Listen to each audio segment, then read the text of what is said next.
প্রকাশ্যে অপহরণের ঘটনা অনেক দেখেছি আমরা, কিন্তু মায়ের আহাজারি এখন সেটা দেখার বিষয়। আপনার বাসা যদি রাস্তার পাশে হয় তাহলে আপনার সন্তানকে চোখে চোখে রাখুন, অন্যথায় আপনার সন্তানকে অপহরণ করে নিতে পারে দুষ্কৃতিকারীরা। আর সেখান থেকে মূলত অপহরণের দাবি করবে আর লক্ষাধিক টাকা মুক্তিপণ চাইবে।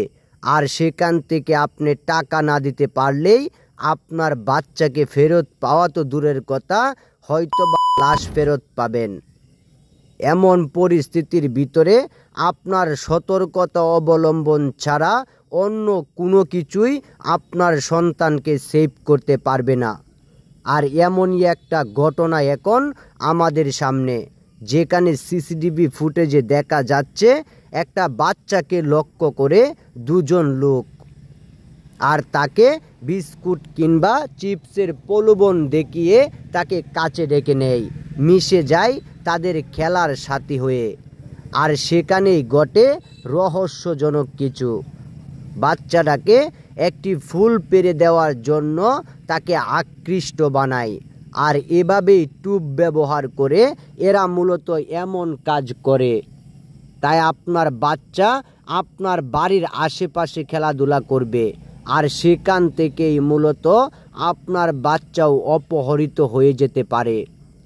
তাই এসব থেকে আপনার বাচ্চাকে দূরে রাখার একটাই মাধ্যম, সেটা হচ্ছে বাচ্চাকে চোখে চোখে রাখবেন। বিশেষ করে আপনার বাসা যদি রাস্তা কিংবা কোনো রুটের পাশে হয় তাহলে তো কোনো কথাই নেই। রাস্তায় অনেক যাতায়াত মানুষের, আর সেখানে যানবাহন তো রয়েছেই, সেখানেও একটা দুর্ঘটনা ঘটতে পারে। যদি অসতর্কতা অবলম্বন করেন তাহলে হয়তো কোনো না কোনোভাবে আপনার বাচ্চার ক্ষতি হতে পারে। আর এই বিষয়টাই এখন আমাদের সামনে। গত কয়েকদিন আগেও এমনই একটা ঘটনা ঘটেছে আমাদের এলাকায়, যেখানে দেখা যায় আসলে তারা বাচ্চাকে বিস্কুট কিংবা চিপসের প্রলোভন দেখিয়ে অপহরণ করার চেষ্টা করে, তারপর এলাকাবাসীর দাওয়া পাল্টা দেওয়ায় পালিয়ে যায়।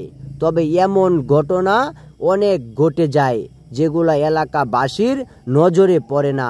তাই সতর্কতা অবলম্বন না করলে আপনিও পড়তে পারেন এমন বিপদে।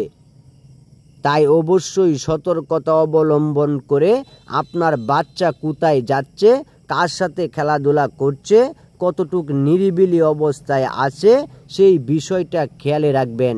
তাহলে হয়তোবা এসব থেকে আপনি মুক্তি পেতে পারেন, বা আপনার বাচ্চার কোনো ক্ষতি হবে না সেটার গ্যারেন্টি নিতে পারেন। অবশ্যই সতর্ক থাকুন।